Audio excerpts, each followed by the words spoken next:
Ladies and gentlemen, thank you for joining for our weekly briefing. Uh, Let me share with you at the outset, the Prime Minister would be undertaking a visit to Qatar next week. The Foreign Minister is also visiting 4 European countries: Germany, Denmark, Sweden and Norway. These visits manifest Pakistan's continuing intense engagement and diplomacy with our partners. We will be sharing more details about these visits in due course.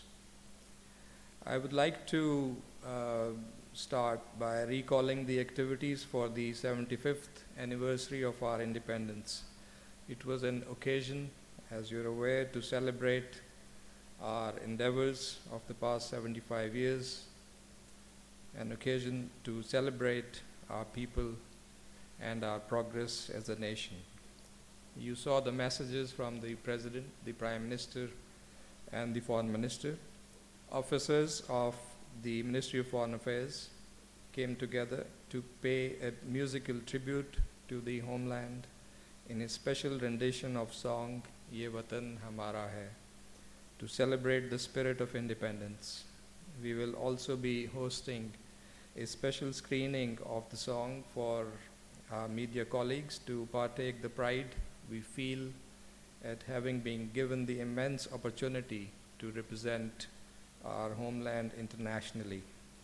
Our embassies and missions around the world also celebrated the occasion with zeal and fervor through flag hoisting ceremonies and a host of other events and activities which were enthusiastically attended by a large number of people from the Pakistani community, local, nationals and host government officials.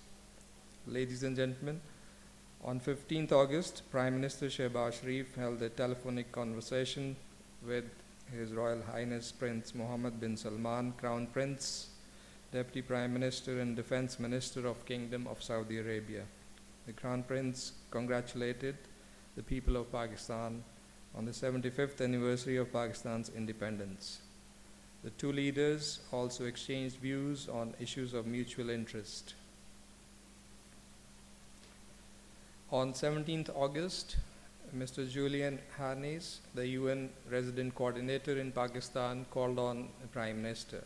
Various areas of UN's work and cooperation with Pakistan, including the UN Sustainable Development Cooperation Framework, flood relief, food security, and ecosystem restoration were discussed during the meeting. On the same day, a delegation from a Turkish company, Limak, called on the Prime Minister and discussed new opportunities for investment in the wake of recently signed PTA between the two countries. During the week, there has been a flurry of activity at the Ministry of Foreign Affairs. On 17th August, the Foreign Minister received the Minister for Roads and Urban Development of Iran. The Foreign Minister highlighted traditional ties between the two countries, rooted in shared history and cultural and linguistic affinities, and reaffirmed Pakistan's commitment to further strengthen bilateral cooperation in all areas of mutual interest. On the same day, the Foreign Minister had a video call with the Canadian counterpart. The Foreign Minister underlined that this year marks the 75th anniversary of the establishment of diplomatic relations between the two countries. He also underscored that Pakistan and Canada needed to further deepen and expand bilateral cooperation in diverse fields. Yesterday, Foreign Minister Bilawal and Secretary General of Digital Cooperation Organization, MS Dima Aliyaya, held a meeting via video link. Comprehensive development in digital economy in all member countries of DCO, including Pakistan, was discussed during the meeting. Later in the day, the Foreign Minister also met with the Deputy Foreign Minister of Kyrgyzstan.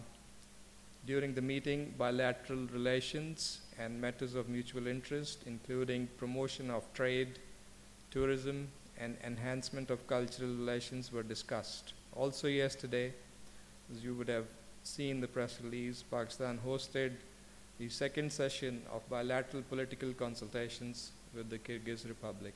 The entire gamut of bilateral relations as well as regional and multilateral issues came under discussion. On 17th August, the Kyrgyz Deputy Foreign Minister met the Foreign Secretary, noting that the two countries were celebrating 30 years of the establishment of their diplomatic ties. The Foreign Secretary reaffirmed Pakistan's desire to further enhance multidimensional ties, keeping in view the 5 planks of Pakistan's Vision Central Asia, focusing on political, trade, investment, energy and connectivity, security and defense, and people-to-people exchanges.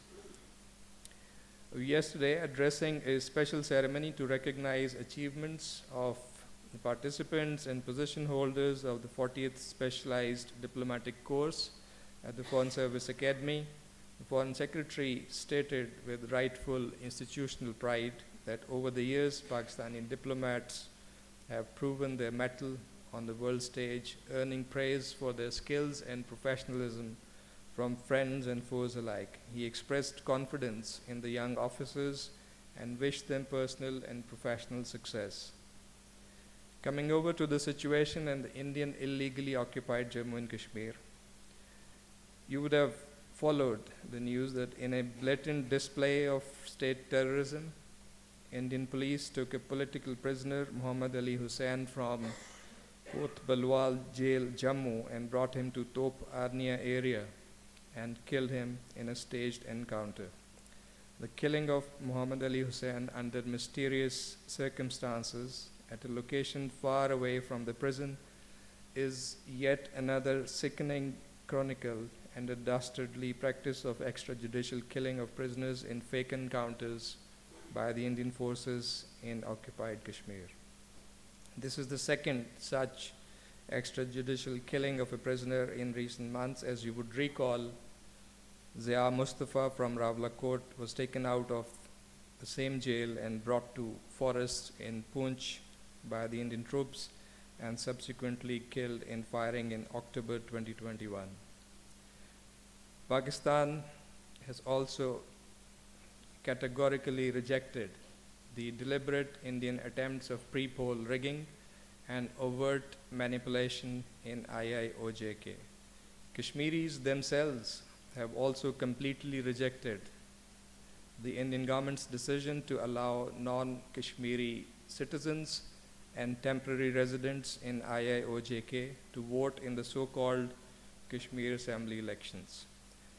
This move reeks of a blatant attempt to undermine the disputed status of Jammu and Kashmir and the BJP RSS sinister design of turning Muslim majority in IIOJK into a minority. Since 2019, BJP-led government in India has unleashed unspeakable atrocities on the innocent people of Jammu and Kashmir. Over 660 Kashmiris have been extrajudicially martyred by the Indian occupation forces, including over 145 this year alone. These cold-blooded and blatantly unlawful acts include a ruthless policy of killing and arresting Kashmiris in fake cases, fake encounters, cordon search operations, seizing the properties and dismissing them from government jobs, all with a view to suppress the ongoing freedom movement. We salute the spirit of the oppressed people of IIOJK and their indomitable quest for the right to self-determination guaranteed to them by the UN Security Council. The people of IIOJK stand strong in the face of brutal acts and have categorically rejected the BJP government's illegal actions post-August 2019. We believe it is time for the international community to bring its moral force to bear with the Hindutva-inspired BJP government of India today and to call for immediate halt of reprehensible state-backed violence and terrorism and to play its due role in ensuring a just and peaceful resolution of the Jammu and Kashmir dispute in accordance with the relevant UN Security Council resolutions and the wishes of the Kashmiri people. With this I conclude. I am ready to take your questions.